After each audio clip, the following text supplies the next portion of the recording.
Salut Mathieu, bienvenue sur le podcast Dans la tête d'un coureur pour cette Iron Live enregistrée en direct de l'île de la Réunion. Dans cet épisode, on va débriefer de ta course, mais avant toute chose, comment ça va depuis ta traversée de 175 km du sud au nord de l'île Intense? Est-ce que tu as eu le temps de recharger un peu tes batteries? Ah bah écoute Guillaume, merci pour ce nouvel accueil. J'ai envie de te dire que ça va très très bien dans mon cœur et ma tête là, au niveau émotionnel. Je dirais que je suis plongé dans une joie immense et une sensation de plénitude. Je te mentirais si je te disais que tout va bien dans mon corps. J'ai quand même très très mal aux jambes évidemment.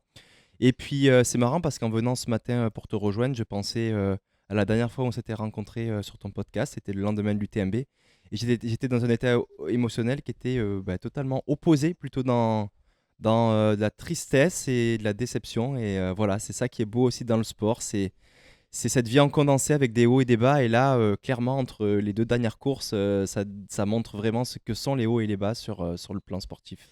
C'est vrai, la dernière fois qu'on t'a accueilli dans le podcast, tu venais tout juste de vivre l'un des moments les plus difficiles de ta carrière lors de l'UTMB. Aujourd'hui, c'est tout l'inverse. Comme tu dis, c'est ça qui est beau avec le sport. Là, tu viens de réaliser quelque chose de très grand en remportant cette édition 2024 de la Diagonale des Fous, qui est quand même l'une des courses les plus dures du monde. Et justement, émotionnellement, comment est-ce que tu te sens là, maintenant, tout de suite, après avoir franchi cette ligne d'arrivée? Si tu devais décrire de manière un petit peu plus intime l'état d'esprit dans lequel tu es aujourd'hui. Ben, je reviens sur le mot plénitude. Je ne sais pas quelle est la définition dans le dictionnaire, mais moi je le définis par au moment où on se parle, là j'ai besoin de rien. Je me sens bien. J'ai pas de besoin particulier, de projet, d'objectif dans ma tête. Je suis juste vraiment dans ce qu'on appelle le moment présent. Ce matin, avant de venir, tu vois, j'ai mangé 2 œufs à la coque, 2 kiwis en regardant la mer et j'étais tout simplement rempli de sensations qui me parcourent tout le corps de bonheur. Et puis voilà, c'est une forme aussi, cette plénitude de gratitude par rapport à tout le travail qui est fait pour ce projet sportif. Et c'est hyper difficile parfois quand ça marche pas. Tu te dis, mais tout ce travail que je fais, tous ces sacrifices, tous les gens que j'embarque avec moi. Et quand tu te craches, ça te met vraiment au fond du trou. Et quand ça fonctionne, comme ici, mais finalement, c'est ça, ça te remplit aussi d'une forme de gratitude qui est vraiment très agréable dans le ressenti. Il y a quelque chose qui m'avait énormément marqué. J'ai une phrase que tu as dit à Chamonix lors du podcast qui me revient souvent en tête. Je ne sais pas si tu te souviens, mais tu m'avais dit: le poids de l'échec pèse très lourd sur mes épaules. Est-ce que tu penses que ce poids, justement, il va disparaître avec cette victoire de ce week-end? Alors c'est sûr que le poids sur mes épaules, c'est un petit peu allégé, mais tu vois, on s'était parlé le lendemain de l'UTMB à chaud. C'était difficile pour moi de prendre du recul sur un laps de temps aussi court. C'était une réaction aussi, voilà, à chaud, je le redis, où c'est dur d'avoir des réponses par rapport à ce qui s'est passé. C'est un abandon sur une course majeure de l'année, ça marque parce que c'est un engagement personnel, mais c'est aussi un engagement sportif global avec tous ceux qui croient en mon projet, avec qui je partage ma passion et que j'ai fédéré autour de tout ça. Et là, c'est vrai que en fait, je pense que cet échec est aussi une raison de ce succès. Ça m'a permis de vraiment faire un gros travail de fond sur ma vision de ma pratique, sur les raisons et les motivations qui faisaient que je prenais un départ ou pas. Et je t'avoue que le mois de septembre, j'ai vraiment fait un énorme travail mental sur une prise de recul que j'avais jamais vraiment fait parce que tu as un petit peu la tête baissée dans le guidon quand tu chemines dans ton parcours. Et voilà, j'ai pris conscience qu'on courait pas uniquement avec les jambes. On courait pas aussi uniquement avec la tête, mais avec le cœur aussi. Et voilà, je me suis tout simplement rappelé, essayé de me rappeler dans le tout début de mes premières courses de trail, ce qui me faisait vibrer, ce qui me faisait kiffer. Et j'avoue que ces raisons-là, je les avais un petit peu perdues. Et j'ai tenté de les remettre vraiment en priorité dans mes motivateurs. Et c'est comme ça que j'ai abordé la course. Et Voilà, c'est peut-être une raison aussi qui fait que ça a bien fonctionné. Donc voilà, encore une fois, l'échec est salvateur. L'échec a beaucoup de vertus et je crois que on peut aussi avoir une forme de gratitude vis-à-vis de l'échec parce que c'est un enseignement énorme qu'on peut avoir dans une carrière. Et je crois que voilà, il ne faut pas rester trop longtemps dans le déni, mais tout de suite s'adapter et accepter et comprendre comment rebondir Mhm. sur ça. Alors, on va revenir justement sur ces motivations profondes, sur ce à quoi tu t'es rattaché pour surmonter ces obstacles. Mais tu parles d'échec, mais cet échec, c'est pas totalement un échec où tu es responsable, puisque tu nous avais parlé justement de cette épée Damoclès que tu avais sur tes épaules avec la blessure au talon. Comment est-ce que ça va aujourd'hui? Est-ce que cette blessure, tu as réussi à surmonter cette douleur ou ça fait encore malheureusement partie de ton quotidien? Alors écoute, effectivement, j'ai abandonné sur l'UTMB vraiment à cause d'une douleur qui était insurmontable à ce moment-là. Mais il faut savoir que, en tout cas, c'est l'analyse que j'en fais. euh, la douleur ou la blessure peut être totalement liée à l'émotion ou à la tête ou à des choix de vie. Pour moi, c'est pas séparé. Et je crois que les choix que j'ai faits avant l'UTMB n'étaient pas forcément les bons. Et le corps, mm, à sa manière, te communique euh, que tu n'es pas sur le bon chemin. Euh, Tu vois, j'en avais parlé, mais à l'entraînement, je faisais volontairement des choix de parcours pour éviter la douleur. Or, ces choix de parcours n'étaient pas forcément adaptés à Mhm. un UTMB. Mon corps me murmurait quelque chose, mais je voulais pas écouter ce murmure. Et voilà, c'est ce qui fait que je suis allé au carton. Et j'avais jamais vraiment pris au sérieux cette douleur-là qui va et qui vient de manière sinusoïdale là, pendant 3 ans. C'est marrant parce que j'ai retrouvé des photos de la traversée de l'île de la Réunion quand j'étais venu en 2022, des photos que j'ai repostées sur les réseaux sociaux. Là, j'avais fait le parcours en 4 jours. Et je vois à l'arrière de ma chaussure j'avais creusé un petit trou. Je l'ai revu sur la photo, pile à l'endroit où j'avais la douleur, ce qui veut dire que j'avais déjà très mal à cette époque. Donc au mois de septembre, après l'UTMB, là j'ai dit vraiment je vais prendre au sérieux le problème. Et là j'ai fait tout ce qu'il y avait à faire, c'est-à-dire rencontrer des experts du corps médical, faire toute la batterie de tests, les échos, graphie, les IRM, pour vraiment diagnostiquer exactement ce que j'avais. Parce qu'une douleur à l'arrière du tendon d'Achille, tu peux avoir vraiment différentes problématiques. Ça peut toucher le tendon, ça peut toucher la gaine, ça peut toucher le système osseux. C'est vraiment très très large. Donc voilà, j'ai vraiment regardé comment faire. Et puis ensuite, j'ai travaillé sur des solutions que j'avais jamais vraiment faites. Et puis grâce à mon partenaire principal, on a pu travailler sur des géométries de chaussures pour limiter les contraintes qui créaient cette Mhm. douleur. Et j'ai réussi voilà, à diminuer le niveau de douleur à un seuil que j'avais jamais atteint dans les 3 dernières années. Et là, bah, je dois t'avouer que pendant la course, j'ai Mhm. quasiment rien ressenti. Et c'est vrai que quand tu cours sur 2 jambes plutôt que sur une seule jambe, c'est quand même plus facile. Tu parlais tout à l'heure des motivations profondes qui t'ont aidé à relever un peu cette pente. Quand tout s'est calmé après l'UTMB, euh, j'imagine que tu as dû avoir de la colère, tu as dû avoir aussi une forme de beaucoup t'en vouloir aussi. Mais quand tout ça s'est calmé, quand voilà, le temps a fait un peu son œuvre, c'était quoi les émotions qui te restaient? Et surtout, à quoi est-ce que tu t'es justement rattaché au fond de toi? Qu'est-ce qui t'a permis vraiment de trouver une force pour continuer, pour repartir à l'entraînement avec toute l'incertitude liée à ta blessure? Est-ce qu'il y a vraiment quelques éléments précis que tu peux nous citer auxquels tu t'es rattaché? Alors c'est sûr que dans les jours qui ont suivi, j'étais envahi de pensées parasites. Lorsque je me réveillais le matin, tout de suite, j'avais voilà, des émotions, beaucoup de mélancolie, de tristesse qui sont difficiles à comprendre. Des pensées parasites de pourquoi cet abandon après tout ce travail, pourquoi ces sacrifices. Et puis je m'étais mis vraiment, je pense, beaucoup de pression cette année. Je suis vraiment dans l'expérimentation chaque année, chaque saison. tu sais, j'en ai pas fait tant des saisons et puis j'essaie des nouvelles choses sur la construction de saison avec les événements, mais aussi sur la manière de l'organiser. Et l'année 2024, pour moi, c'était vraiment pousser à fond le curseur de la performance, ce que j'avais jamais fait avant. Le curseur de la performance, c'est ne pratiquement plus voyager, rester chez soi pour vraiment bâtir un programme d'entraînement que l'on suit en continu avec beaucoup de repos. C'est aussi limiter beaucoup plus les activités culturelles et sociales. Tout ça, ça crée quand même de la Mhm. frustration, tu vois.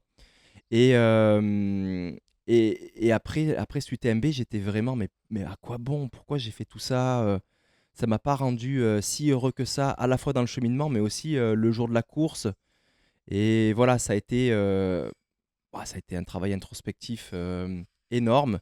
Et je l'ai dit tout à l'heure, c'était revenir un petit peu à la base de qu'est-ce qui me fait kiffer dans ce sport. Parce que je t'avoue qu'en septembre, j'ai eu peur à un moment donné. Mais j'ai plus du tout envie d'aller courir. Mes chaussures de trail, je veux plus les voir, je dois en faire mon placard. Et là, j'ai eu très peur de me dire, mais attends, mais je suis en train d'éteindre la flamme Mhm. du plus grand amour que j'ai pu avoir dans ma vie vis-à-vis d'un sport. Et voilà, je suis revenu aux bases, je suis revenu à l'essentiel. Je me suis rappelé que ce qui me faisait kiffer dans le trail, c'était voilà, le côté aventure Mhm. de ce que représente le trail avec un petit peu cet inconnu dans lequel on se lance, cet inconfort, cette perte de contrôle. Donc j'ai regardé tous ces éléments-là et je me suis dit ben, comment concrètement les remettre en place pour la Diagonale des Fous. Une course qui me faisait rêver depuis longtemps, une course avec laquelle j'ai une histoire aussi puisque je suis venu plusieurs fois et j'ai pas pu y participer. Et voilà, j'ai commencé à travailler progressivement avec des petits outils aussi mentaux, tu vois, par exemple un tableau à deux colonnes. Pour et contre. Voilà, les bénéfices les bénéfices et les risques d'aller à la diagonale. J'avais été conseillé et orienté par Éric Lacroix, qui est réunionnais et qui fait de Mhm. la préparation mentale, qui m'a beaucoup aidé aussi. Et je le remercie. Et puis quand tu prends le tableau bénéfice-risque avec un objectif de performance, il y avait énormément d'éléments du côté de la colonne risque, en mode ben, si j'échoue, que j'abandonne, je vais être encore plus déprimé cet hiver. Je vais décevoir mes partenaires, je vais décevoir ma communauté, je vais me décevoir moi-même aussi, je vais perdre confiance. Et il y avait très peu d'éléments dans la colonne bénéfices. Et je l'ai pris sous un autre angle ensuite. Mais si j'y allais dans un mode plutôt aventure, quels sont les Mhm. bénéfices et les risques? Alors là, les bénéfices étaient, je vais faire une course que j'ai jamais fait, je vais m'éclater dans des terrains super techniques, il va y avoir des météos de fou, enfin voilà. Et tout d'un coup, j'ai fait, mais voilà, c'est une évidence, il faut que je revienne là-dessus. Et ça a énormément fait baisser mon niveau de pression. Et tu vois, sur la ligne de départ de la Diagonale des Fous, j'étais dans un état de sérénité, mais comme j'avais pas senti depuis longtemps, malgré toute cette ébullition locale, toutes ces caméras, tout cet engouement. Ah, j'étais bien, Mhm. j'étais serein, et puis ça se matérialise par. Je ressentais mes battements cardiaques, tu vois, c'était vraiment Mhm. sur un rythme calme. T'étais vraiment apaisé avant le Ouais, départ j'étais, parce que j'étais apaisé parce que j'y allais pas pour performer en fait. Et puis le scénario de ce qui s'est passé en amont de la Diagonale des Fous a fait énormément baisser la pression parce que j'ai pas pu courir comme je l'aurais souhaité parce que j'ai voulu vraiment maximiser le repos pour réparer mon problème de tendon d'Achille. Et début octobre, au moment où j'ai voulu remettre la table, je me suis attrapé un Covid qui m'a mis un peu Mhm. mal pendant une dizaine de jours. Donc je me suis dit, bon, ben, t'as pas pu t'entraîner. Bah, du coup, là, vraiment, la perf, tu oublies.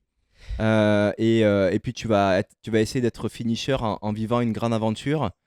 Et tu vois, un élément très concret aussi, j'avais aucun temps de passage, ce que j'avais pas fait depuis au moins 3 ans. Habituellement, si tu regardes bien quelques images, tu remarqueras sur mes courses qu'il y a quelques chiffres écrits sur mon bras ou sur mon dossard qui sont en fait les temps de passage sur les ravitaux. Là, j'en avais pas. Fait que ça fait baisser énormément la pression. Mhm. Et waouh, le sport, enfin, je sais pas l'expliquer comment j'ai pu avoir un niveau d'entraînement aussi bas et puis avoir des sensations aussi bonnes le jour de la course. Et il y a quand même un côté magique. C'est vrai que tu prenais quand même des risques parce que en cas d'échec, ça aurait pu te coûter cher. On sait que tu es quelqu'un voilà, qui est très visible aussi médiatiquement et tout le monde a un peu son avis sur tes performances ou les contre-performances. Voilà, là, on a des athlètes qui ont abandonné et qui avaient aussi abandonné à l'UTMB. Bon, ça, je vais dire que ça passe inaperçu, mais tu sais que toi, bah voilà, ça aurait été encore des débats et des débats parce que c'est un peu la coutume avec toi. Euh, cette pression d'échec, là, ce que tu me dis, c'est que toi, tu l'as pas du tout ressenti en tout cas. Non, parce que j'étais vraiment parti dans une optique d'être finisher. Et quand je veux être finisher, euh, je peux te dire que là, j'ai une force mentale. Il va y avoir plusieurs étapes. Je vais courir. Si je suis plus capable de courir, je vais marcher. Si je suis plus capable de marcher, bon, j'exagère, mais je vais marcher à quatre pattes et je vais finir en rampant. Mais tu vois, quand il y a plus de vraiment d'objectif de classement, être finisher tant bien que mal, c'était quelque chose qui était envisageable au vu de mon expérience. Et c'est ça que je visais parce que voilà, d'après ce que j'avais pu lire, voir par rapport à l'événement Grand Raid, c'est une course qui est quand même très très particulière avec tous ces éléments de contraste marqués et où ça prend quand même peut-être une, deux éditions pour comprendre un peu comment fonctionne la course. Pour C'est une course ensuite, qui fait peur aussi, hein. ouais, qui fait très très peur aussi. C'est pour ça aussi que, enfin, en tout cas cette année, Il faut le ressenti que l'apprivoiser. j'en ai, c'est parti. On est parti. Enfin, en tout cas, je sais pas si j'ai juste ressenti ça comme ça. J'en parlerai peut-être tout à l'heure quand on ira accueillir les derniers et puis sur le podium avec les athlètes. Mais j'ai trouvé qu'on était dans un rythme qui était un peu sur la retenue au départ. Alors, Oh, c'est parti quand même à domaine vidéo, vous avez quand même passé bien, hein. bah, je sais pas, mais en tout cas, bah, c'est sûr que sur le départ, sur la grande allée, au moment où ça part, là, ça allait un peu vite. Mais dès qu'on est sorti de l'avenue Ouais. principale, je trouvais que le rythme était plutôt confortable. T'es Et je arrivé me. avec presque une demi-heure d'avance sur Ah oui? les prévisions, ouais. Bon, bah écoute, peut-être que bah, j'avais des bonnes sensations, mais bon, voilà, en tout cas, C'était même dur de vous suivre justement parce que ça a décalé tout le suivi de course et le plan de course qu'on avait fait. Ça allait quand même un petit peu vite. Après, il y avait aussi cette dimension où il a fait un peu moins chaud. Néanmoins, il y a eu beaucoup d'humidité. Moi, je vous ai vu, les tenues ne séchaient pas. Donc, je pense que peut-être au niveau des frottements, ça a dû être un peu des fois compliqué. Oui, je t'avoue que là, j'ai eu encore mes frottements. On en avait parlé dans un Ouais, épisode ouais. ensemble. Et le plus gros des frottements, c'est arrivé au chemin des Anglais. Là, c'était pas des bananiers qu'il y avait, c'est des cactus. Alors, j'ai pas pu utiliser ma technique Ah, t'avais anti-frottement. les crèmes La Roche-Posay. Normalement, ça devait Oui, bien le faire. c'est vrai, j'en avais mis une bonne quantité, mais après 170 km et puis après avoir traversé quelques rivières, les crèmes finissent par. L'effet de la crème finit par s'estomper. Avant de parler de la Diagonale des Fous et comment tu l'as vécu de l'intérieur, d'un point de vue un peu plus sportif, parce qu'on est là aussi pour parler de sport, évidemment, on va parler un peu aussi de cette préparation. Justement, tu nous dis, je ne vais pas dire que tu allais au talent, tu avais aussi une base foncière qui était très solide avec la préparation UTMB, mais comment est-ce que tu as abordé ça, notamment avec ton coach, Adrien? Est-ce que vous avez mis des choses en place? Quelles ont été les stratégies de préparation? Bon, Quelles on ont a été été? dans l'adaptation au jour le jour parce que je tenais au courant Adrien de l'évolution de ma douleur au niveau du syndrome de la gloune. Donc, on faisait des tests, tu vois, au niveau des chaussures. J'avais des adaptations pour enlever le contrefort derrière pour amollir. Je faisais des tests, on augmentait un petit peu le drop aussi. On a essayé plein de trucs. Donc, c'était un peu au jour le jour. On s'est vu aussi, voilà, j'ai passé quelques jours avec l'équipe de France dans un stage où on a pu quand même courir. On aurait aimé courir plus, mais on a eu une météo qui n'a pas été simple et qui fait que ça a réduit un petit peu le volume Ouais. global de la semaine. Mais je crois que voilà, toute cette attente, cette patience vis-à-vis de la réduction de la douleur, cette mauvaise météo qui est arrivée, ce Covid, ça a créé en moi quand même, tu vois, ça a créé un besoin, une frustration, là, une envie, c'est paradoxal, mais ça a réanimé la flamme, tu Ouais, vois. parce que ça aurait pu être l'inverse, ça aurait pu justement te miner encore plus le moral en disant le sort s'acharne sur moi. Oui, bah, c'est ce que je me disais, c'est ce que je me suis dit, surtout quand j'ai chopé le Covid, je me suis dit, ah là, c'est le coup de trop, je vais décidément pas pouvoir, toutes les étoiles s'alignent pour pas que je fasse la Jack cette année. Mais non, ça a fait l'effet contraire, ça m'a vraiment... ah, c'est pas acquis là, c'est pas acquis, c'est pas gagné, malgré l'expérience, là, ça va être, ça va rendre le projet encore plus difficile, et on revient encore une fois sur la notion d'aventure. L'aventure, c'est ça, on n'a pas le contrôle, surtout, il faut avoir du lâcher-prise. Et même avant la course, pour moi, ça fait partie du monde de l'aventure. C'est, ben, il peut se passer quelque chose dans la préparation. Comment je vais m'y adapter? Comment je vais y faire face? Comment je vais surmonter ça pour tout de même envisager de prendre le départ de la course et de la finir? Et donc ça, c'est quelque chose qui m'anime énormément. Tu vois, ça peut paraître paradoxal, mais moi, d'avoir eu ces problématiques en amont, ça m'a encore plus rendu le casse-tête compliqué à résoudre et j'aime ça. C'est un peu la force de tes faiblesses parce que c'est vrai que tu as ce côté très ingénieur, très préparation, très anticipation, très contrôle aussi. Et on le sait, peu importe la discipline, une préparation, ça se passe jamais. C'est très rare, peut-être dans une carrière, et même je parle d'une carrière à très haut niveau, de tous les athlètes, une préparation vraiment sans problème, sans pépin, ça peut-être arrive une fois, deux fois. C'est quelque chose de très rare et très précieux. Donc effectivement, il faut savoir aussi s'y adapter, se préparer, se rattacher aussi à toute la base. Quand je dis la base solide, c'est les années de préparation derrière toi en se disant, voilà, j'ai quand même quelque chose de très fort, de très concret et avoir cette confiance justement de se rattacher à ça. Et ça, c'est un conseil qu'on peut donner à tout le monde. Hein. C'est vraiment, voilà, c'est ce qu'on dit, quoi. Vraiment en fin de prépa, concentrez-vous sur ce qui a fonctionné parce que naturellement, le cerveau va se dire, mais j'ai été malade, j'ai loupé cette séance, il y a ça qui va pas. C'est toujours les idées noires qui remontent et il faut avoir ce travail de se dire, non, on se focus sur ce qui va bien. Tu as eu le courage de partager tes émotions après ton abandon à l'UTMB. C'est très rare chez les athlètes. On a reçu Marie-Josée Pérec. Elle aussi, c'était une athlète qui avait osé dire qu'elle avait peur avant les départs, alors qu'elle brillait. Tout le monde pensait que voilà, et on lui disait mais elle fait du cinéma, c'est la meilleure du monde, elle met tout le monde, mais elle était crevée de peur, elle à s'en faire des boules au ventre et de l'anxiété. C'est quelque chose aussi, surtout à une époque où on parlait très peu de santé mentale, où c'était pas bien vu pour les athlètes de parler d'échecs. C'est quelque chose qui a touché beaucoup de monde, non seulement le public, mais aussi des sportifs d'autres disciplines. Moi, je te le dis, j'ai reçu beaucoup de messages de triathlètes qui étaient là au jeu à Paris, des marathoniens, des gens de la piste, des gens du biathlon qui m'ont écrit et qui vraiment ont été hyper touchés par ce que tu as dit.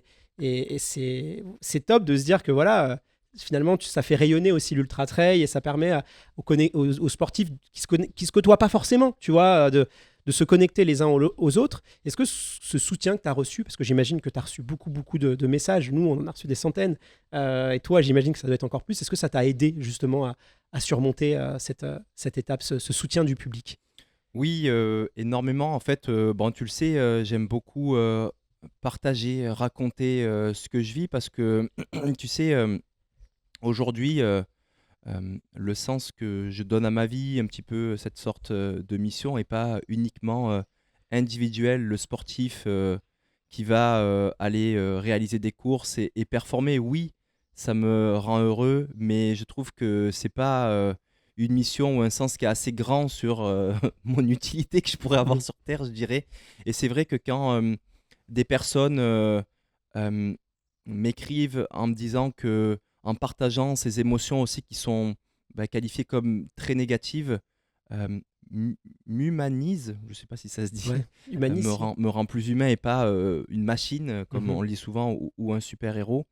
Je trouve que ça crée un lien plus authentique et plus réaliste avec une communauté, une famille, des proches.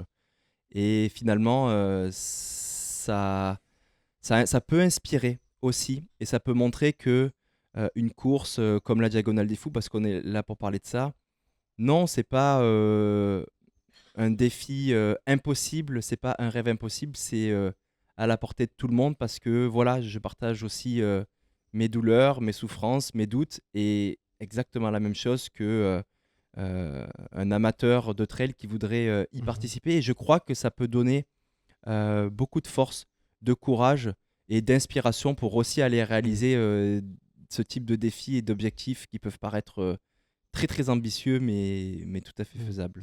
Mais cette notion de courage, elle est vraiment importante parce que je pense que les gens ne perçoivent pas la difficulté, ce que ça demande de venir sur un plateau une fois qu'on a abandonné le lendemain, quoi, vraiment à chaud. Parce que, euh, voilà, moi je t'ai vu, tu avais les yeux rouges, explosés avec tes lunettes. Mm. C'était un moment très très dur. On n'a qu'une envie, c'est de rester à son hôtel, à son chalet voilà, pour un peu ruminer et de se dire il faut que je sorte de cet état-là. Ça demande vraiment, voilà, c'est du courage. Et je veux le dire parce qu'il y a des gens qui tu sais comment sont les réseaux, on y va un petit peu de son interprétation et de se dire, mais c'est voilà, on prend des risques, on ne sait pas ce qu'on va dire, on ne sait pas comment le message va être perçu. Il faut y aller vraiment avec le cœur et avec sincérité. Et même si voilà, on se connaît un peu, le podcast, tu vois un petit peu comment c'est voilà, on n'est jamais vraiment sûr de ce qui va se passer parce en fait, on est à vif dans ces moments-là. Moi, je l'avais déjà connu avec Xavier Thévenard quand il avait abandonné.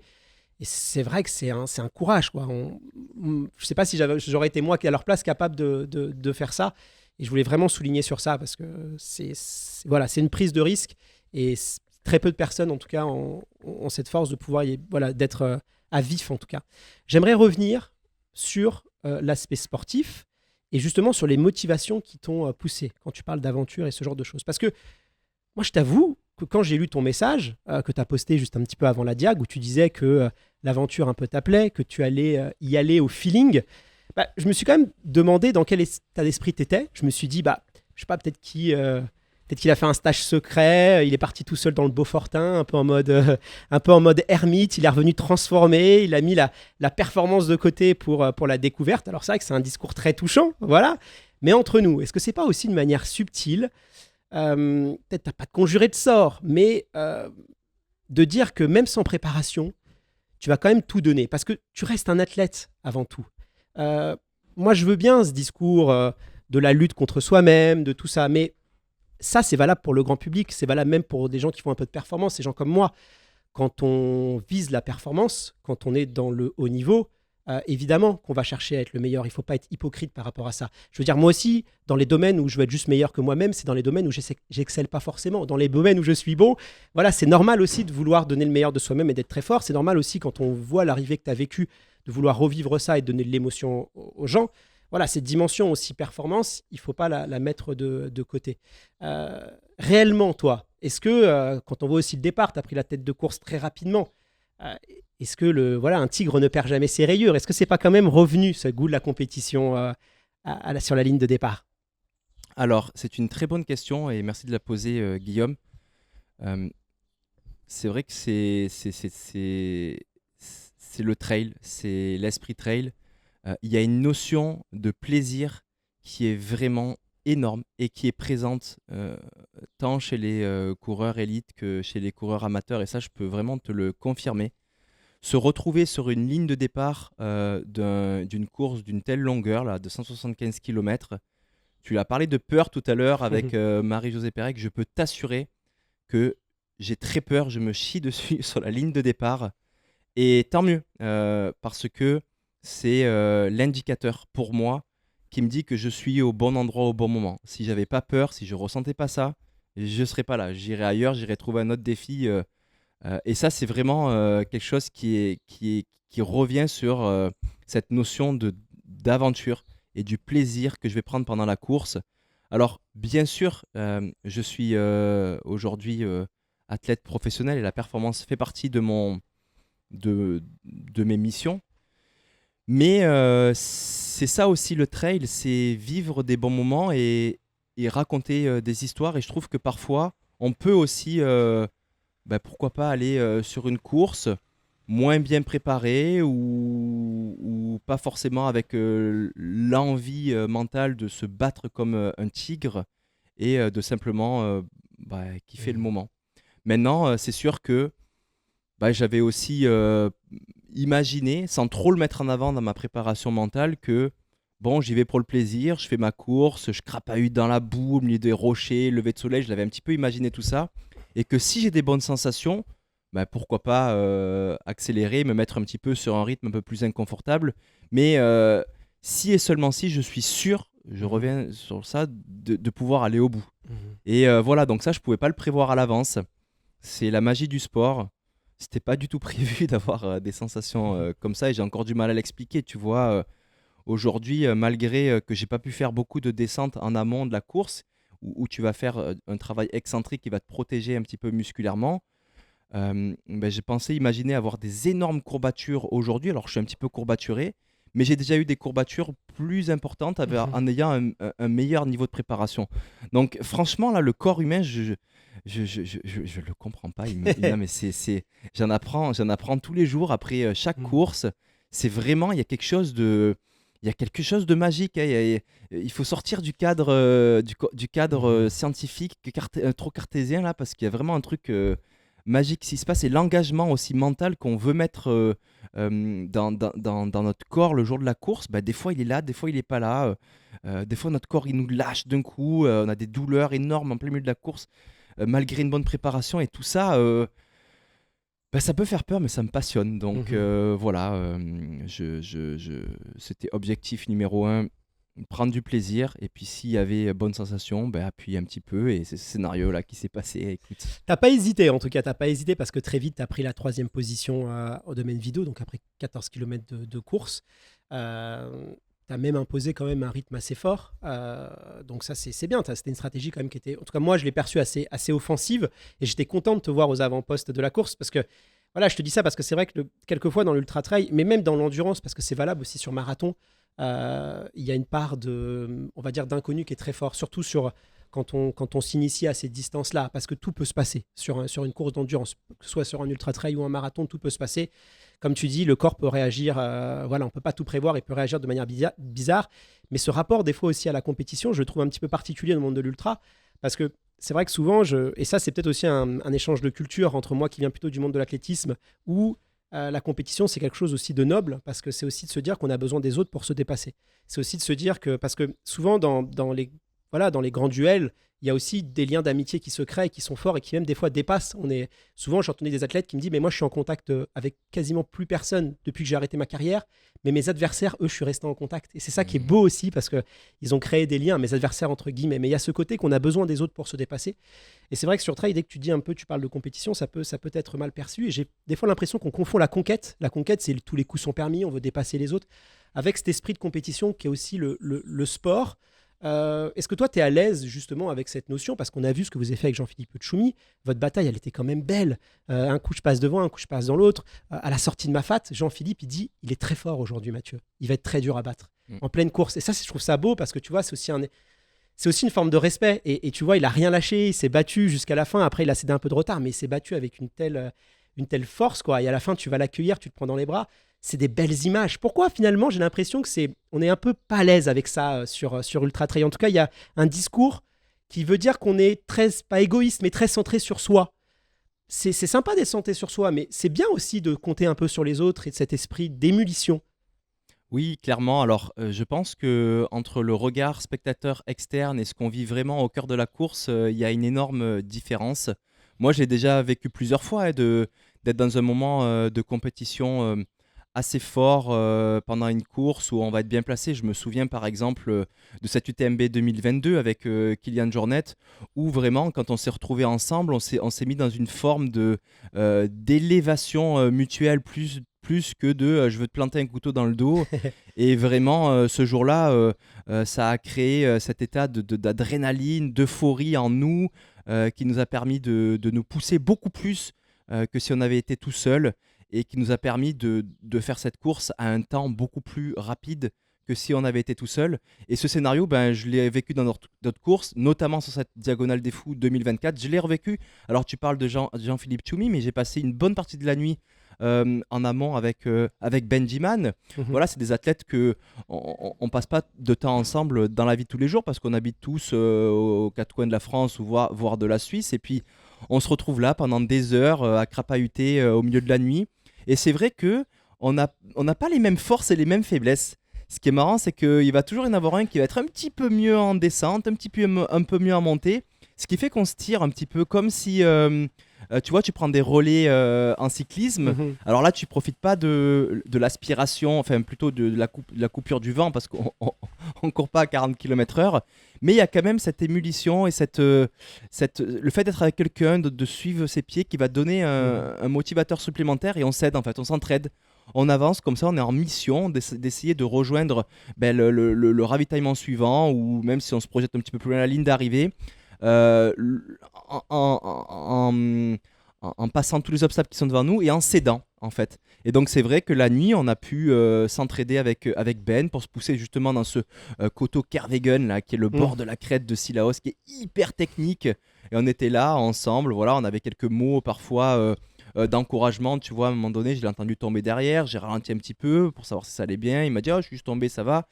Derrière c'est au col du Taibit. Donc là, c'est vraiment marrant parce que c'est l'endroit où on rentre dans Mafat. C'est un endroit qui est assez marquant dans la course parce qu'on sait que quand on rentre dans Mafat, c'est un cirque qui est fermé aux routes. Il n'y a pas de route. Donc une fois qu'on rentre dedans, ça veut dire que faut être sûr, quoi. Et c'était cool qu'il me rattrape à ce moment-là parce que je me suis dit, ah on va faire ce cirque-là peut-être un bout ensemble.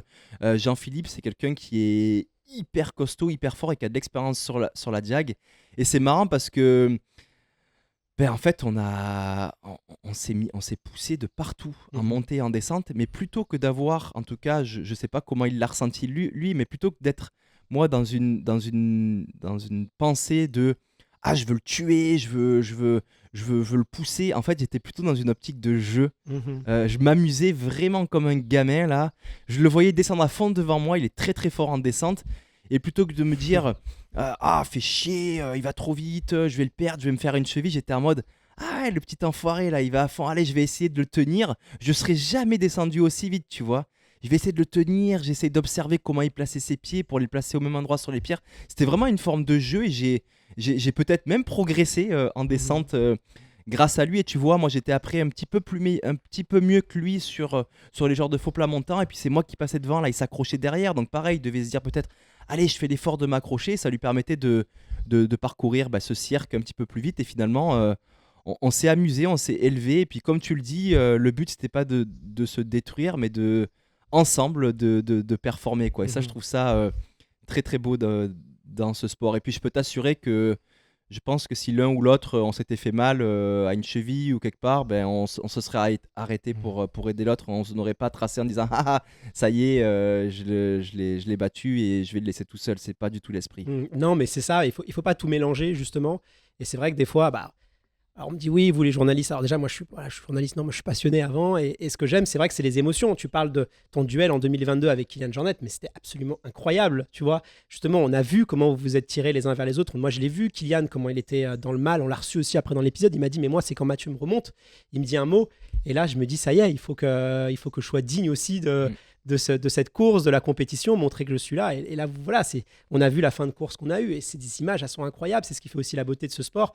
Et c'est vrai que des fois, on entend, oui, il n'y a pas de favori, il n'y a pas... Enfin, respectons. Il y en a qui ont besoin de se focaliser sur eux-mêmes. Il y en a qui sont plus dans un échange de partage. Toutes les visions sont les bienvenues. Il n'y a pas des visions qui sont meilleures que les autres. Soyons preuve de tolérance. Je te dis ça parce que voilà, des fois, on reçoit des messages en disant « Ouais, vous comprenez rien au trail, machin ultra ». Il n'y a pas qu'une vision de voir les choses. Et c'est aussi c'est ce goût de la compétition, c'est aussi beau à voir et c'est ce qui donne des émotions. Alors, la parenthèse étant refermée, la Diagonale des Fous, c'est souvent décrit comme l'une des courses les plus extrêmes, voire les plus dures au monde. Cette année, ils ont mis une petite cerise sur le gâteau. Je ne sais pas si tu étais tombé quand même sur une diagonale particulièrement pimentée, à l'image de la gastronomie locale, avec 5 km en plus. Le Maïdo aussi, qui faisait son grand retour. Comment tu as vécu, toi, ce parcours? Et c'était quelque chose... Est-ce que c'était une course aussi extrême qu'on dit? Parce qu'il y a beaucoup de débats. Alors, c'est assez rigolo. Est-ce que c'est la course? Il ne faut pas prendre ça au premier degré, hein, évidemment. Mais il y a un peu... les courses un peu les plus extrêmes. Est-ce que tu la ranges dedans ou finalement pas tant que ça? Alors écoute, Guillaume, ayant grandi dans les îles, dans les Antilles, je peux t'assurer que j'adore les plats épicés. J'adore le piment. Et c'est ça aussi qui me faisait rêver avec cette diagonale. C'est toutes ces histoires, toutes ces images que j'ai pu voir de parcours assez chaotiques en termes de technicité. Et en fait, je crois que ça dépend de tes forces et tes faiblesses. C'est pas parce que, en tout cas, la perception que j'en ai, que le parcours est ultra technique qui va être plus difficile. Alors oui, il va être plus difficile, plus douloureux, mais moi, c'est quelque chose que j'adore, en fait. Les parcours très techniques où il faut lever les jambes pour passer une marche, où ça va être très raide en descente, c'est vraiment quelque chose où je prends vraiment beaucoup de plaisir. Alors, ça peut paraître paradoxal, mais une course qui va être plus roulante, où il va falloir beaucoup plus courir beaucoup plus rapidement, à des allures beaucoup plus élevées, vont parfois être beaucoup plus douloureuses que des terrains qui vont être très techniques, où l'intensité va être finalement un petit peu plus faible, l'allure un petit peu plus faible, ce qui fait que finalement, l'obstacle va te freiner et va naturellement réduire ta fréquence cardiaque, par exemple. Je pense que je suis un profil qui est plus résistant musculairement que résistant physiologiquement. Et voilà, ça, c'est vraiment une question de force, de faiblesse. Et peut-être aussi qu'à l'entraînement, j'ai tendance à choisir plus les terrains techniques que les terrains roulants, ce qui fait que je développe plus d'aptitude dans ce type de terrain. Ceci étant dit, je peux te dire que c'est quand même un terrain assez extrême. Et franchement, c'est ces sauts qu'il faut faire en descente, Ah, ces cailloux partout, ces raids, ces gaps de température aussi. Hein, j'ai eu un petit peu froid là-haut, là au-dessus de Sillaos. Là, c'était froid. Il peut faire très très chaud aussi. Les contrastes sont assez marqués, c'est varié. C'est pas toujours aussi ultra technique comme on peut l'imaginer. Le début de course, il y a quand même eu ouais, c'est beaucoup roulant, hein. d'asphalte. Mm. Il y a Bon, même après, des parties sur la fin de course où vous êtes un peu sur la route. C'est ce Oui, qu'on dit, c'est que moi, je suis d'accord avec toi. Bon, évidemment, c'est un parcours extrêmement technique, tout ce que tu veux. Mais finalement, il faut quand même peu de points faibles hein, pour bien s'en sortir sur cette course-là. Parce qu'il y a des moments où ça attaque hein, quand même. Hein. Il faut pas... ouais, il faut être. et vu qu'il y a beaucoup de côtés tous, si tu laisses un écart trop grand se construire, revenir sur des minutes, c'est compliqué de revenir avec le parcours qu'il y a. Donc, les quelques parcelles de plat, si tu laisses trop s'échapper, bon courage pour aller récupérer ça. Parce que en côte, tu sais que c'est dur de revenir en côte. C'est ça qui est très sournois sur la diagonale des fous, c'est que, comme tu dis, il y a beaucoup de parties qui. C'est varié, quoi. Il y a de l'ultra technique et de l'ultra pas technique, du plat avec de l'asphalte, quoi. Et je pense que si tu gères mal ton effort, et c'est ça aussi qui est intéressant dans ce casse-tête de la diagonale des fous, c'est que quand tu vas te retrouver sur les parties très peu techniques, je pense par exemple aussi à la descente du Maïdo, là, les 3-4 premiers kilomètres, c'est un peu up and down, et d'un coup, tu arrives sur un chemin où tu vas avoir 10 bornes, très très roulant, très lisse, pas une pierre. Et si là, tu as mal géré ton effort ou ta préservation musculaire, alors là, tu peux perdre des minutes et des minutes et des minutes parce que quand tu es plus capable de courir vite sur ces parties roulantes, c'est là que tu vas perdre énormément. Donc c'est ça aussi qui est intéressant sur la course. Et oui, il y a du technique, mais le technique, comment je le gère? À quelle intensité j'y vais? Est-ce que volontairement, j'en mets un petit peu moins pour garder une fréquence cardiaque plus basse en vue d'être capable de courir vite dans les parties qui seront plus faciles à la fin? Et ça, c'est vraiment passionnant sur ce genre de course. Justement, il y a des segments de la course où tu as peut-être un petit peu douté, ou des moments aussi peut-être qui t'ont semblé des fois un petit peu insupportables dans cette course. Voilà, qu'est-ce que tu peux nous en dire sur un peu plus en détail du parcours et de l'environnement aussi de la diagonale? Bon, ce qui a été difficile, c'est vraiment au début la partie boue, après Marabout, ce coteau Kervegen. En fait, c'est pas si difficile que ça, mais c'est piégeux. Et en fait, quand tu as ta lucidité qui baisse, qui fait nuit, ce qui est piégeux peut devenir dramatique parce qu'une toute petite chute, pas grand-chose, et une petite glissade sur un bord de racine ou sur un caillou un peu trop boueux, bah, ça peut amener à rien du tout, comme ça peut amener où tu frappes un genou sur une roche, où tu te tords une cheville.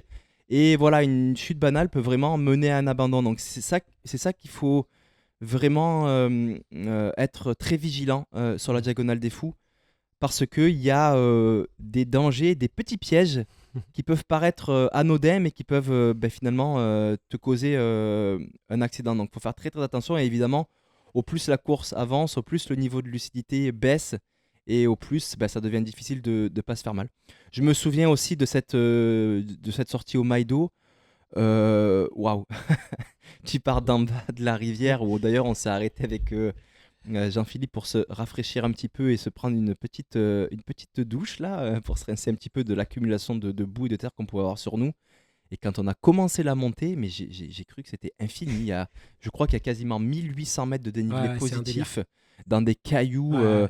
qui sont vraiment rangés de manière anarchique, parfois des marches, et ça n'en finit plus. Évidemment, on n'a pas les bâtons. Je t'avoue que quasiment arrivé au Maïdo, j'en pouvais plus, j'étais épuisé, j'étais au bout du rouleau. Et je me suis dit, ah non, mais là, j'ai envie d'exprimer les sensations que j'ai. Je dis, je vais arriver à mon ravitaillement et je vais leur dire que j'en peux plus, là, je suis au bout du roule. Et c'est marrant parce qu'il y avait un nuage, donc je voyais pas ce qu'il y avait en haut. Et au moment où j'arrive à ce qu'ils appellent le T-col, là, T-col, au moment où tu arrives à la sortie du cirque, là, il y avait une sorte de fan zone là, qui s'était rassemblée avec une trompette. J'entendais des bruits de trompette, de la musique, des gens déguisés. Et tout d'un coup, en fait, j'ai dit, ah ben mince, je peux pas faire le gars qui est déprimé, qui en peut plus. Ils m'ont donné le sourire, en fait, ils m'ont excité, ils m'ont crié dessus, et puis tout d'un coup, j'ai oublié cette douleur et je me suis remis dans un nouveau minding. Et c'est marrant, comme ça, dans un claquement de doigts, tu peux passer d'un état émotionnel de je suis pas bien à je suis super bien. C'est magique le mental, hein. C'est même sur, tu vois, sur le chemin des Anglais, sur la fin de course, où moi j'y suis allé justement pour le suivi, les gens ne se rendent pas compte, mais c'était une patinoire. Parce que c'est des roches volcaniques. Donc réellement, déjà, c'est ce que vous avez dans les saunas. Donc c'est quelque chose ça peut paraître un peu rupeux, mais au contraire, quand vous mettez l'eau dessus, plus l'humidité, mais réellement, ça glissait. Les gens qui montaient, les spectateurs, mais tout le monde se cassait la gueule. Et en plus, on est dans le noir. En plus, on est à 130 km de course, même plus encore.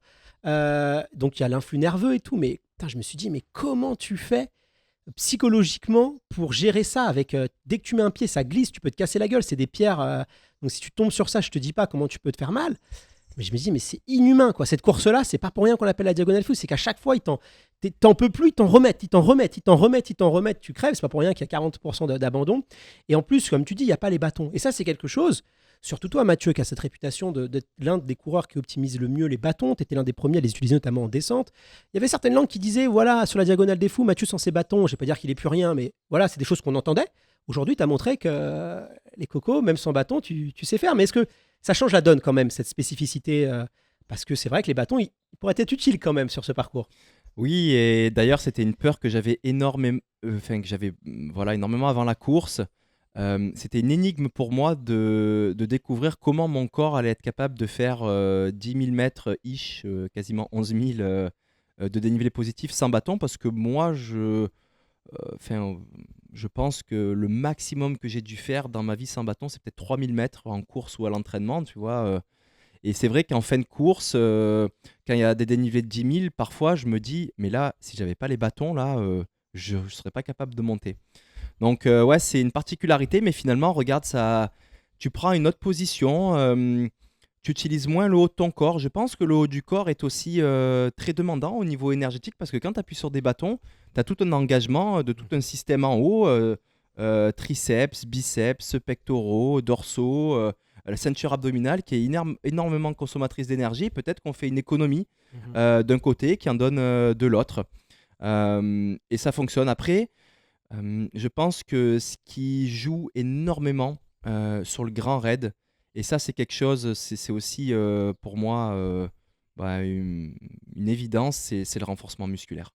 Je suis quelqu'un qui, voilà, je pense que pour des courses comme cette Diag, c'est quelque chose qui peut jouer énormément. Et moi j'en fais beaucoup. Voilà, je fais même du renforcement, notamment l'hiver, avec des charges très lourdes, des exercices qu'il y a encore quelques années en course à pied, on disait ne fais surtout pas ça parce que tu vas te retrouver avec des structures musculaires plus volumineuses, plus lourdes, et tu seras plus capable de courir. Mais j'ai la sensation que pour une course comme ça, pour résister aux descentes et aux montées, et puis pour avoir une endurance de force, comme on dit, c'est-à-dire d'être encore capable de s'engager musculairement sur les 40 derniers kilomètres, ben, ça peut faire la différence. Alors je ne sais pas si c'est ça, mais la grosse différence, ce n'est pas les bâtons pour moi, mais c'est la capacité à s'être construit musculairement avant la course. Ça, c'est bien parce que c'est vrai que c'est un discours. Voilà, le renforcement musculaire, le plat, la vitesse aussi. C'est vrai que c'est des choses qui étaient un peu mis de côté sur le trail, alors qu'on sait aujourd'hui que c'est extrêmement. Alors, on parle beaucoup de la nutrition, évidemment. La nutrition est surtout sur Ultra Trail. La capacité de digestion, c'est extrêmement important, mais on a quand même le droit de ravitailler. Donc, c'est pas une épreuve de Koh-Lanta, tu as bien connu. Donc, on n'a pas besoin de s'entraîner à courir à jeun, ce genre de choses. Que souvent, on se met la pression. Le frein à la performance sur l'endurance, ça reste quand même la dégradation musculaire. Plus on arrivera à ralentir cette dégradation musculaire, plus on sera performant.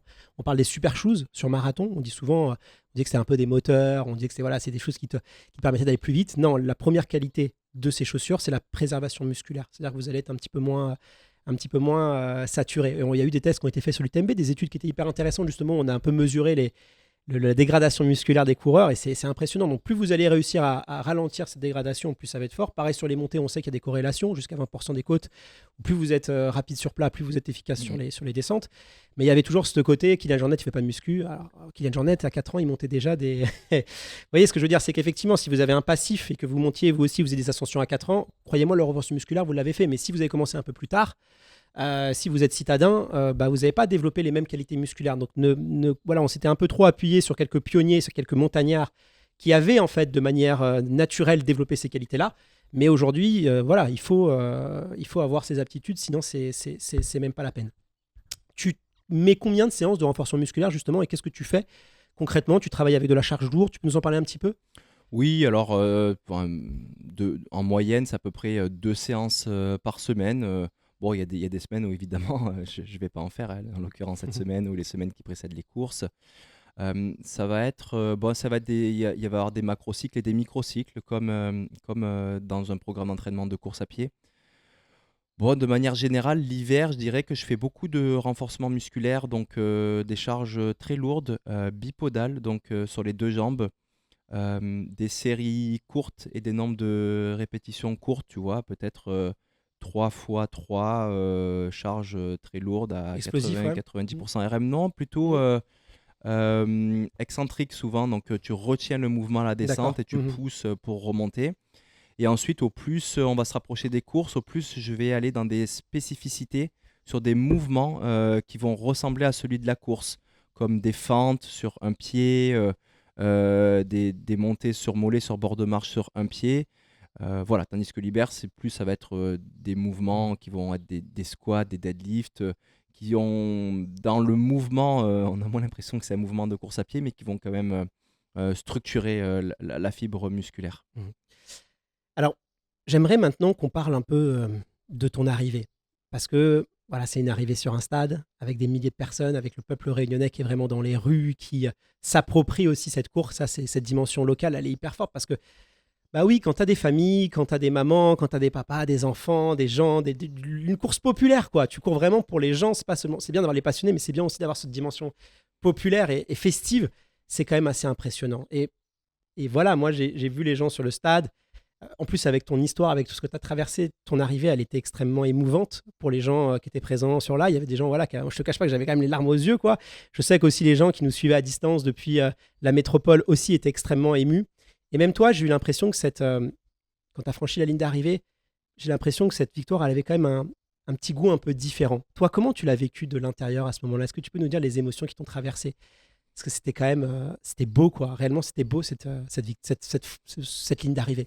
Effectivement, c'était très beau, Guillaume, et puis ça s'est rendu encore plus beau par ce peuple réunionnais, hein, tu l'as dit, une ambiance très populaire. Moi, c'est quelque chose qui me touche énormément. Cette ferveur et cette authenticité, et cet encouragement de cœur que peuvent avoir les Réunionnais. On sent vraiment que la Diagonale des Fous, c'est pas une simple course de quartier, là, c'est vraiment une passion. Toute l'île vibre pour cette course. C'est une course qui retentit à l'international et on sent que le peuple en est très fier. Et je peux te dire que tout le long du parcours, dans des endroits totalement improbables, même au fin fond du cirque de Mafat, Mhm. il y a des enfants qui vivent là. Ils sortaient de leur petite école pour venir nous encourager quand on revenait plus proche de la ville, dans des quartiers assez isolés. Tous les habitants étaient sur leur palier de porte et tu vois vraiment, je ne sais pas si j'ai cette capacité à lire un petit peu plus dans le regard des gens, mais tu sens vraiment les yeux qui brillent, la passion, du Mhm. cœur. Et ça, c'est magnifique. Et alors, quand tu arrives à l'arrivée, là, ça se densifie. T'entends le monde en plus quand tu descends du Colorado, Oui, j'imagine, effectivement. t'entends tout le bordel et Et tout. puis là, j'ai eu le temps de Tu te l'entendre parce qu'on rapproches. a eu un carnage de boue. La descente, je pense que j'ai mis le double de temps que Mm. quand je l'avais fait en roco. Je suis tombé 3-4 fois, je me suis cogné la tête. Donc Et j'ai eu le quel temps temps. t'aurais fait? Quel temps t'aurais fait si le parcours était un peu moins boueux? C'était un cross, hein, là, ce Je départ. pense que, en fait, Ta performance, elle est quand même stratosphérique, hein. t'enlèves dans le chemin des Anglais, la descente vers Grande Chaloupe, c'était un dévers avec des roches hyper glissantes. En plus, je me suis fait attaquer par une chauve-souris qui me lâchait pas, qui me cognait, donc c'était très difficile. Après, la montée vers le Colorado, vers la boule de météo en haut, heureusement qu'il y avait des arbres, enfin des petites branches pour s'accrocher, parce que tu faisais un pas en avant et tu reglissais en arrière. Donc je pense que tu peux, si c'était sec, tu peux enlever entre une demi-heure Ouais, et c'est une ce que heure de j'allais dire. temps Ouais. 30 minutes, 45 minutes facile, hein. ouais, voilà, à peu Mm. près. Et donc oui, donc cette descente finale, effectivement, tu entends dans le stade les speakers qui font monter un petit peu l'ébullition dans le stade, tu vois des lumières apparaître. Et voilà, je l'avais déjà vécu sur d'autres courses, mais c'est trop puissant. Mhm. C'est beaucoup trop puissant pour notre petit être d'avoir autant d'attention, de signaux corporels, sensoriels, de lumière, de, de, de, de, de, de, de son. C'est trop. Et fait, en fait, comme je l'avais déjà vécu et où j'avais essayé d'avoir un petit peu du contrôle là-dessus, là, je me suis dit, bon, Je sais ce que c'est quand tu arrives sur un stade comme ça qui a beaucoup de monde. Vas-y, lâche prise totalement. Laisse-toi aller et laisse-toi porter comme si voilà, tu contrôles pas. Tu es sur ton petit nuage, tu laisses aller. Et puis, ouais, c'est hyper puissant. Tu as la gorge qui se serre, tu as le ventre qui chauffe. Là, il y a des flammes à gauche. Bah, tu peux dire que t'as les mêmes dans le ventre.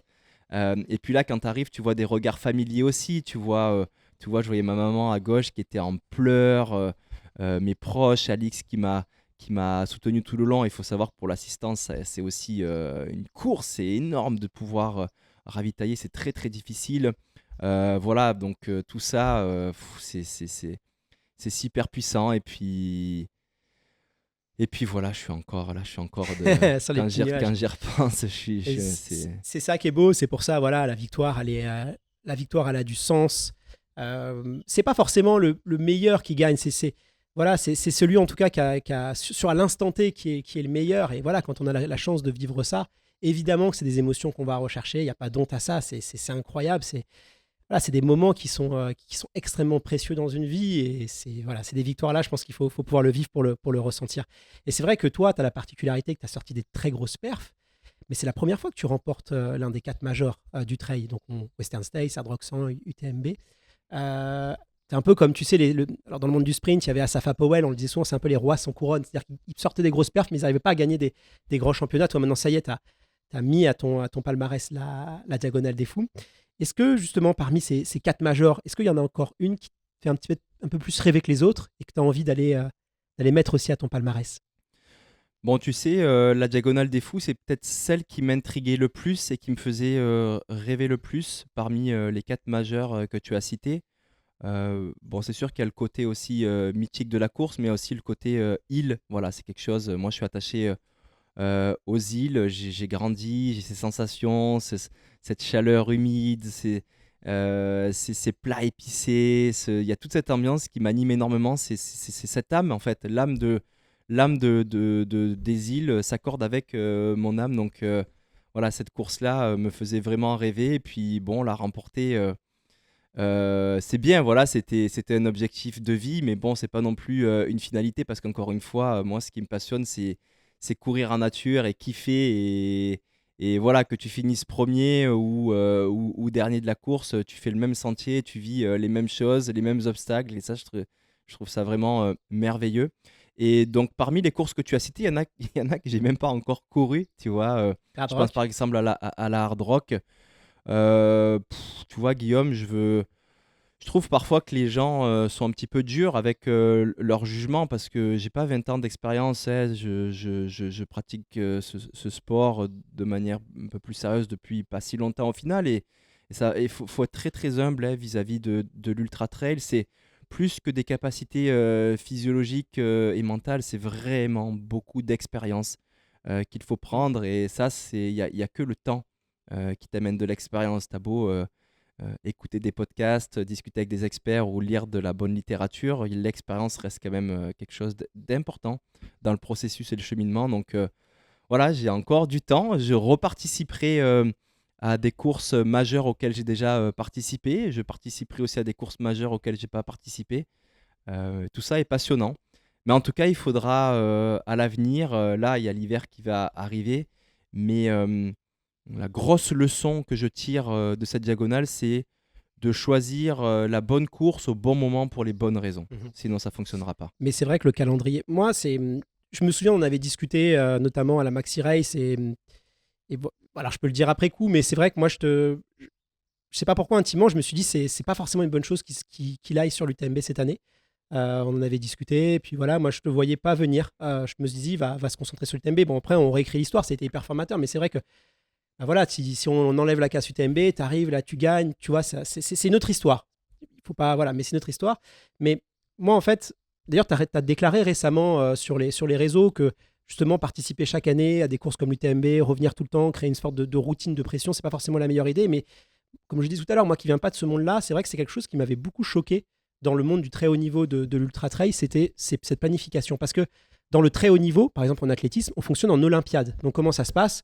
tu vises les championnats olympiques. Et puis, tu vas tu vas y aller très progressivement sur 4 ans. Donc, tu vas viser les championnats de cross de France, puis après les championnats d'Europe. Et puis, tout doit te conduire vers les Jeux olympiques. Et il y a une planification sur 4 ans. Donc, quand tu as une planification sur 4 ans, bon, tu vois, tu mets des objectifs à court terme et tout, mais t'as pas cette pression, t'as pas tout ça. Vous, j'avais vraiment l'impression que dans le monde du trail, les JO revenaient un petit peu chaque année, quoi, avec la UTMB, la Western States. C'est vrai que cette pression, elle est hyper constante. C'est dur, quoi. Vous remettez tout le temps tout en jeu. Ça va très très vite dans l'ultra trail, alors que justement, c'est l'une des distances qui demanderait d'avoir un peu plus de temps long. Même les coupes du monde, tu vois, chez les footballeurs, c'est tout ça. Bon, tu vois, c'est par cycle. Les championnats du monde en athlète, c'est tous les 2 ans. Euh, comment on peut bien se préparer, même si on fait tous les ans l'UTMB? Enfin, c'est un peu bizarre. Toi, comment tu vois ça? Est-ce que tu penses que justement aujourd'hui, c'est ce que faisaient un peu Kylian, un peu François, ils alternaient quand même pas mal les choix de course. Toi, c'est des choses que tu vas mettre en place aujourd'hui, c'est d'avoir peut-être des objectifs sur des planifications un peu plus longues? Oui, c'est encore une très bonne question. Et puis, tant que tu ne l'as pas expérimenté et vécu toi-même, tu peux pas avoir cette prise de recul et cette analyse sur qu'est-ce qui fait que tu vas réussir ou pas à une course. Tu vois, l'UTMB 2024, j'y ai participé. Pourquoi? Parce que pour moi, comment je le voyais, c'est que au plus tu vas à la course d'année en année, au plus tu maximises tes chances de performer. Pourquoi? Parce que tu connais la course de mieux en mieux. L'UTMB aujourd'hui, je l'ai couru plusieurs fois, je l'ai même fait en reco. Je pourrais presque le faire les yeux fermés. Je sais exactement où vont être les montées, les descentes, les ravitaillements. Et tout ça, naturellement, tu penses que en connaissant de mieux en mieux la course, tu vas performer de plus en plus. C'est ce que je pensais, mais en fait, j'avais totalement fait abstraction du facteur de l'envie, de la motivation et de pourquoi tu veux t'aligner sur cette course-là, ce jour-là. Qu'est-ce qui te motive à y aller? Et tu as mentionné Kylian Jornet et François Daen, et c'est exactement ce qu'ils font. Ils ne vont pas sur ces courses-là chaque année parce qu'ils ont bien compris que pour pouvoir performer, c'est pas en maximisant le curseur de la performance de je connais la course par cœur et je sais exactement à quel endroit je vais prendre une barre ou un gel, c'est comment je vais créer le manque et l'envie, qu'est-ce qui va me motiver ce jour-là à y retourner pour me dépasser. Et c'est riche d'enseignements. Voilà, et puis il a fallu que je le savais qu'ils faisaient ça, certains, mais j'ai voulu jusqu'au bout tester parce que c'est un petit peu comme, tu vois, c'est des épreuves un peu comme majeures, comme le Tour de France. Tu dis, les cyclistes, j'imagine qu'ils se disent, si j'y vais chaque année, peut-être qu'un jour ça va marcher, tu vois. C'est de maximiser le nombre de fois que tu y vas, tu maximises tes chances. C'est comme si tu joues au loto, tu vois. Au plus tu mets de tickets, au plus tu as de chances de performer, mais ça fonctionne pas tout comme ça. En tout cas, pour moi, ça ne fonctionne pas comme ça. Donc voilà, c'est l'analyse que je peux en faire aujourd'hui. Et tu vois aussi, euh, aller trop dans cette optique de performance, comme je l'ai fait cette année, m'a amené aussi parfois à faire des choix d'entraînement qui étaient trop aussi basés sur la performance, c'est-à-dire de manière très concrète, s'entraîner autour de chez soi, respecter parfois ta programmation d'entraînement, je ne vais pas dire à la minute, mais proche de la minute, alors que ce qui fonctionne, en tout cas pour moi, c'est oui, de suivre un programme d'entraînement, mais d'avoir beaucoup de flexibilité. S'il dure 20 minutes de plus ou 20 minutes de moins, c'est pas grave. Et surtout, surtout, surtout, de mettre dans les étapes et les jalons des moments qui vont toujours créer ce qui te fait kiffer dans le trail, comme de l'aventure. Tu vois, cette année, je suis allé faire le GR20, je suis allé faire le marathon pour tous. C'est hyper important pour moi dans ma préparation mentale et physique. Mais tu vas avoir d'autres personnes qui vont dire, en fait, s'il fait ça, il va pas performer. Mais c'est que en fait, Non, mais ça, il faut arrêter avec ça parce que il y a toujours des gens qui vont juger. Mais enfin, quand tu connais un peu le sport, je te donne un exemple. Mais moi, j'avais vu une fille qui visait la qualification pour les Jeux Olympiques de Paris. C'était vraiment voilà, l'objectif majeur de sa compétition. Et puis 3 semaines avant, elle s'aligne sur les championnats d'Europe de marathon. Puis tu te dis, putain, mais qu'est-ce qu'elle vient foutre là? Dans 3 semaines, elle joue ses qualifs. C'est la dernière chance qu'elle a. C'est la course de sa vie. Et c'est vrai que si tu juges comme ça, tu te dis, mais c'est débile de mettre un semi. Mais en fait, tu apprends que dans sa préparation, psychologiquement, c'était plus dur. Elle arrivait moins à faire ses séances. Tu vois, donc il fallait remettre du goût de la compétition parce que justement il y avait tout ça. Et donc, le meilleure chose à faire à ce moment-là, c'était participer à cette course. Mais quand tu as un regard extérieur, tu n'as pas ces éléments. Donc, arrêtez de juger, arrêtez de vouloir en fait interpréter quand vous n'avez pas toutes les cartes en main. Ce sont des athlètes de haut niveau, ils savent parfaitement ce qu'ils font et toujours tout a un sens. Et Hicham El Guirouj, pour ceux qui n'ont pas la référence, l'un des voilà, encore détenteur du 1500, du record du monde du 1500 mètres, l'un des plus grands champions olympiques, un athlète marocain exceptionnel. La veille de ses finales en grand championnat, il faisait un 6 fois 1000 en 2,50. Hmm. Évidemment que ça n'a aucun sens pour tout le monde, mais s'il le faisait, c'est parce que pour lui, ça avait du sens. Et il y a toujours une raison derrière. Donc arrêtez un peu avec, voilà, je veux essayer juste avec mon petit bout et de mon feeling. Non, il y a toujours une raison à ça. Essayez d'essayer plutôt de comprendre, discuter avant d'écrire des débilités sur les réseaux sociaux. Oui, et puis l'ultra trail, ça reste quand même un sport qui est très difficile à cadrer. De par le milieu dans lequel on court, faut arrêter de croire qu'on va cadrer la nature, c'est impossible. Il faut garder beaucoup d'ouverture d'esprit, de flexibilité. Et c'est pas parce qu'un programme d'entraînement fonctionne pour une personne qu'il Mais bien fonctionnera sûr. pour un autre. Et moi aujourd'hui, ce que j'ai compris, c'est que pour performer, il faut aussi que le jour de la course, mais aussi à l'entraînement, j'élève mon niveau de bonheur et j'élève mon niveau d'épanouissement. Les deux sont liés. Si ce que je fais à l'entraînement, euh, ça ne me rend pas heureux, ça ne me met pas sur une courbe d'épanouissement ascensionnel, tu peux être sûr que je ne vais pas performer. Et moi, préparer un ultra trail comme la diagonale ou l'UTMB, c'est pas en faisant juste des fractionnés Mm. au seuil en montée autour de chez moi, c'est aller sur le GR20, c'est aller tirer une poulka dans un milieu polaire, c'est aller faire un marathon pour tous à Paris, c'est aller faire une roco de 4 jours dans le cadre d'une programmation d'entraînement sur le GR54 dans le parc des Écrins. Et ça, c'est comme ça que j'élève mon niveau de bonheur et que la conséquence, c'est que j'élève mon niveau de Mm. performance. Et il y en a qui ne comprennent pas ça et c'est dommage parce que Là, c'est un peu cette envie d'uniformiser les choses. Et en plus, c'est hypocrite parce que honnêtement, hein, on connaît toi comme moi le monde du sport. Je prends 100% des plans d'entraînement ou 100%, on regarde qu'est-ce que les gens ont fait ou quelles les courses ont fait. On est tous pareils. Il y a des trucs qu'on peut pas expliquer. Enfin, je veux dire, qui a vraiment un truc très scolaire. Enfin, même ce serait même triste d'avoir une préparation très scolaire. Enfin, je suis sûr que j'analyse n'importe quel Strava ou plan d'entraînement, même sur les JO. Je veux dire, regardez les Strava de ceux qui ont fait les marathons olympiques. Il y a des trucs, tu te demandes ce qu'ils font, mais c'est des professionnels, ils savent ce qu'ils font, quoi. Arrêtez de. Voilà, et puis il y a aussi une dimension personnelle, intime. S'il suffisait de suivre une recette pour que ça fonctionne, ça se saurait. Voilà, ça vraiment. serait trop facile. Et c'est ça Ça qui est serait pas- facile, c'est ça- ce serait triste même, tu vois. Mais oui, ça serait. Sinon, Mais voilà. c'est ça qui est passionnant. Il y a pas de Mm. recette miracle, de pilule magique. C'est vraiment, voilà, c'est de l'individualisation et c'est surtout trouver vraiment les clés de ce qui te passionne vraiment et de ce qui te rend heureux. Avant de conclure, j'aimerais qu'on prenne quand même un moment pour les personnes qui nous écoutent. Toi qui as connu des périodes compliquées, fait face à la critique, à la jalousie, parfois même des fois à la méchanceté gratuite, si tu pouvais voilà, t'adresser un petit peu à nos auditeurs qui peut-être voilà, sont un peu dans la difficulté ou quel message toi t'aimerais leur passer pour ceux qui sont concernés pour peut-être continuer d'avancer malgré ces obstacles. Bon, c'est vrai que j'ai connu quelques obstacles, des critiques parfois aussi qui n'ont pas lieu d'être. Bon, après ça, c'est le monde des médias et des réseaux. Tu as toujours une infime partie du monde qui critique. Alors souvent, quand tu consultes un petit peu plus en profondeur les raisons, tu te rends compte que dans 95% des cas, c'est de la méchanceté gratuite, de la jalousie ou de la frustration. Donc c'est pas toi qui vas pouvoir soigner les gens. Tu es juste triste pour eux et puis tu continues à avancer. Les conseils que je peux donner, c'est déjà tout d'abord se mettre au centre de son univers et se questionner sur voilà, ce qui nous fait vraiment rêver dans la vie, ce qui nous passionne, et c'est facile en fait. Comment on trouve de la passion et un rêve, moi en tout cas, c'est quand je pense à un projet, à une activité, où je visualise un endroit où je veux être à un moment. Ça me crée une chaleur dans le ventre. Et c'est ça qui matérialise le fait que ce truc-là va me rendre m'exciter, me rendre heureux. Et ensuite, une fois qu'on a fait ce premier travail d'analyse, ben, c'est de s'entourer autour de nous, dans cette sphère, de personnes, d'une équipe qui va nous protéger vis-à-vis de l'environnement externe et qui va nous élever aussi. Parce que quand on a des objectifs ambitieux et des rêves, bah, c'est toujours trop grand pour pouvoir les faire tout seul pour nos petites épaules. Donc il suffit de voilà, s'entourer de personnes qui vont vouloir nous accompagner, nous supporter.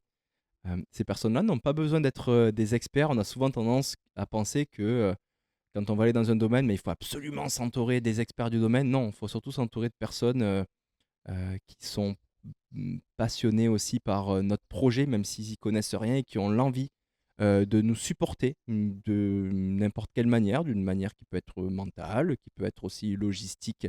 Et ça donne énormément de force. Et ensuite, il faut être vraiment la dernière couche. Donc, du coup, les éléments extérieurs, l'hostilité du monde et de la nature, il faut se dire que la société est faite de détracteurs, de personnes qui sont peut-être aussi malheureuses et qui vont vouloir te faire du mal. Il faut être dans l'acceptation, c'est une société, c'est comme ça. Mais quand on a vraiment défini son projet, qu'on est sur notre chemin, qu'on est heureux, qu'on est sur une courbe d'épanouissement, il faut en faire abstraction et continuer à tracer sa route. Ça, c'est vrai que c'est important. C'est un peu le stoïcisme qui est très à la mode, mais c'est de se dire, finalement, les personnes qui vraiment nous en veulent, parce qu'on leur a fait du mal, c'est très rare. Quoi. Foncièrement, il y a très peu de personnes qui t'en veulent, même vous, n'importe qui à votre travail. Généralement, non, les gens, c'est plutôt un peu la nature. C'est un peu comme, voilà, donc faut pas même se focaliser sur eux ou leur en vouloir. Limite, faut même être indulgent avec eux, disons, finalement, c'est leur nature. Et pas, c'est un peu comme quand tu cours et que tu as un ortie qui vient te faire mal, t'hérisser. Tu vas pas en vouloir à l'ortie de te dire il est là exprès contre moi. Tu vois, il voulait me faire du mal. Non, c'est sa nature. L'ortie, il est là, c'est comme ça qu'il est fait. Tu passes à côté, il te pique. Et en fait, faut pas lui en vouloir. C'est comme ça, tu continues à courir. C'est un peu la même chose avec ces personnes-là. Voilà, même si la critique peut être constructive, voilà. Faut même pas en vouloir à ces personnes, limite leur souhaiter de trouver la paix. Et c'est beaucoup plus simple.